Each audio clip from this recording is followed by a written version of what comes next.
Around 1900 BCE, the Indus Valley Civilization began to decline.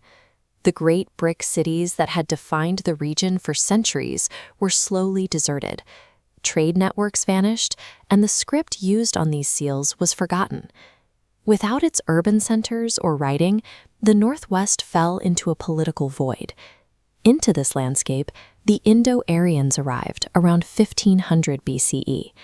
They built no permanent cities and left no written records, but they possessed horse-drawn, spoked-wheeled chariots that moved with a speed the region had never seen. This marks the start of the Early Vedic period. Their culture survived not in stone, but through the Rig Veda, a collection of hymns preserved orally with meticulous phonetic accuracy for centuries before being transcribed into manuscripts like this one. The early Vedic people lived as pastoralists, moving across the plains of Punjab and eastern Afghanistan. In this society, wealth had legs. It was measured entirely in cattle, meaning tribal conflicts were fought to capture cows rather than to occupy land. This network diagram shows how their mobile lifestyle shaped their politics.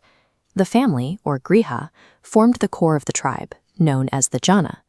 Their chief, the Rajan, held limited authority and survived on voluntary offerings called bali. During this era, women actively participated in the tribe's religious rituals. Because wealth could wander away, power remained fluid. Survival depended on tribal cooperation rather than the defense of a fixed border. Around 1000 BCE, the subcontinent's technology shifted. Vedic texts referred to a new material, Shaima Ayas, the dark metal. We know it as iron. Iron allowed for the creation of heavy axes strong enough to clear the thick, tangled forests of the Ganga-Yamuna Doab. This fueled a steady expansion eastward, into regions like Kosala and Videha. It also produced heavy plows that cut deep into the river valley soil, yielding surplus grain that could feed entire populations year-round. A massive grain surplus requires permanent storage. This technology tethered the population to the earth, shifting society from a nomadic cattle economy to one rooted in the ownership of land. As the soil became valuable, the nature of war changed. The tribe, or jana, became the Janapada, a territorial state. Chiefs no longer raided for cows, they fought to expand their borders. A rigid hierarchy emerged, the Varna system. At the top were Brahmanas and Kshatriyas, below them Vaishyas and Shudras. Kings and priests used elaborate, exclusive rituals to consolidate authority and establish hereditary rule, strictly barring women from participating. The fluid tribe had been replaced by a structured territorial state. Iron and surplus grain built a powerful economy, but at the cost of social mobility. While the north reorganized into kingdoms, the rest of the subcontinent hosted distinct societies. This map shows later Vedic culture concentrated in the Ganga Valley. Simultaneously, the south entered its megalithic Iron Age.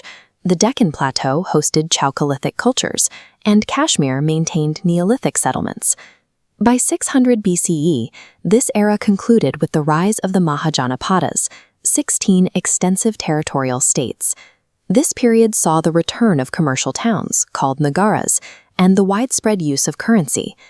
These classical foundations were not the work of a single group, but the result of multiple regional cultures evolving alongside one another for centuries.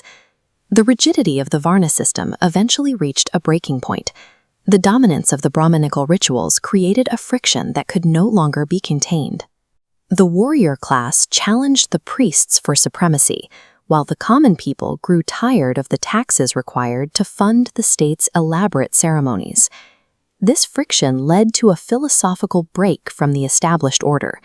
New movements emerged that rejected the Varna system entirely, specifically Jainism, Buddhism, and the Ajivikas.